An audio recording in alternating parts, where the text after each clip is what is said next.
బ్రతికించటం జరిగింది. అప్పుడు ఆంజనేయ కమకమలాడుతూ పెరుగుతూ అమ్మతో అన్ని మాటలు వినుకుంటూ ఆనందంగా గడుపుతుంది. అప్పుడు అమ్మ, నాయన నువ్వు పెద్దయ్యే కొంది చాలా పరిపూర్ణతమైన జ్ఞానవంతుడివి కావాలి. కనుక నువ్వు ఒక మహామంత్రాన్ని జపించాలి నాయన అని చెప్పని చెప్పింది. అమ్మ, మనకి ఆ మహామంత్రం అంటే ఏంటో మనకు తెలియదు కదా. మనం అడవిలో ఉండి ఆకులు అలుములు ఇసిమెంటి తినుకుంటూ బ్రతుకుతున్నాం. మనకు చెప్పదగ్గ వాళ్ళు ఎవరు నాయన? మనకి కొంత దూరంలో కిష్కింధ అనే పూరి ఉంది. అక్కడ మీ మేనమామలు ఉన్నారు. కనుక ఆ మేనమామల దగ్గరకు పోయి వాళ్ళు చేసే జ్ఞానాన్ని నువ్వు చెప్పించు.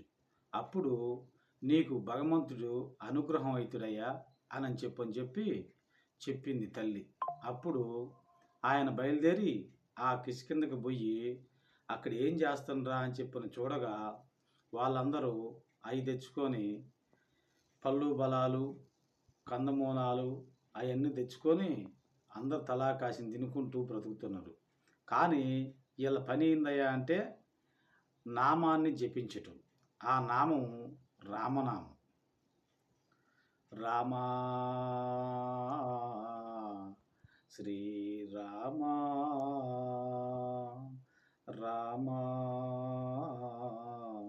శ్రీరామా రామా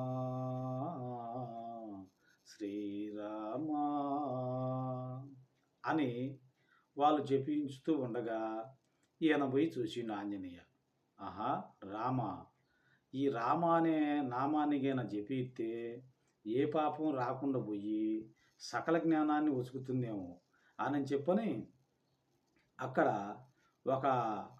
ఒక ఆయన జామవంతుని అడిగిండు. నాయన, ఈ రామ అనే పదాన్ని ఎందుకు వాడుతున్నారు?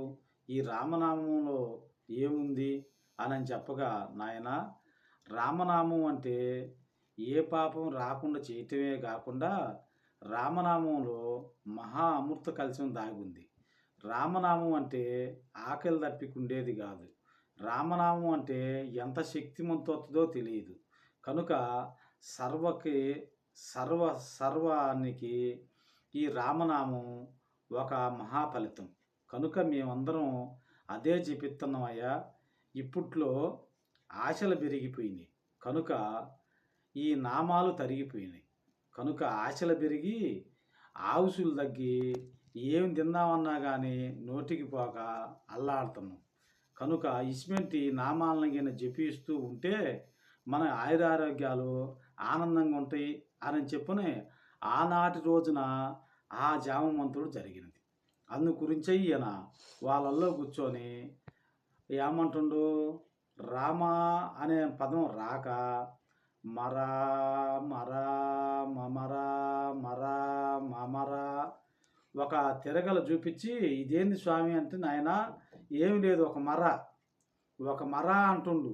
అప్పుడు ఆ రామనామంలోకి జారిపోద్ది అని చెప్పని మరా మరా మరా మరా మరా మరా మరా మరా మరా మరా రామనామం మహామధురము రామనామం మహామధురం అని చెప్పని ఆ జపించడం జరిగినది.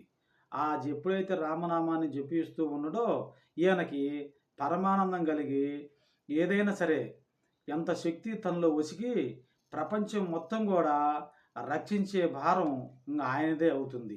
కనుక ఎందరో దేవుళ్ళు చిరంజీవిగా ఆంజనేయుడే ఎందుకుంటున్నాయా అంటే తనలో ఉన్న శక్తి ఆ మరలో ఉన్న మర తిప్పి తిప్పి తిప్పి రామనామంలోకి చేరి మరా మరా మరా మరా మరామని ఎప్పుడైతే ఆ రామనామాన్ని జపించి కోటిసార్లు రామకోటిలాగా 10,000 కోట్లు జపిస్తూ ఉండగా అప్పుడు ఆయనకి అంత శక్తి వచ్చినది. కనుక ఎక్కడైతే ఏదైతే బాధలు ఉంటాయో అప్పుడు ఆంజనేయుడు ఆడ ప్రత్యక్షమై నేనుండా ఏడా నువ్వు తొలగిపో అని అనటానికి ఆస్కారం ఉంటుంది. ఇదే రామనామం, ఇదే ఆంజనేయ భక్తి.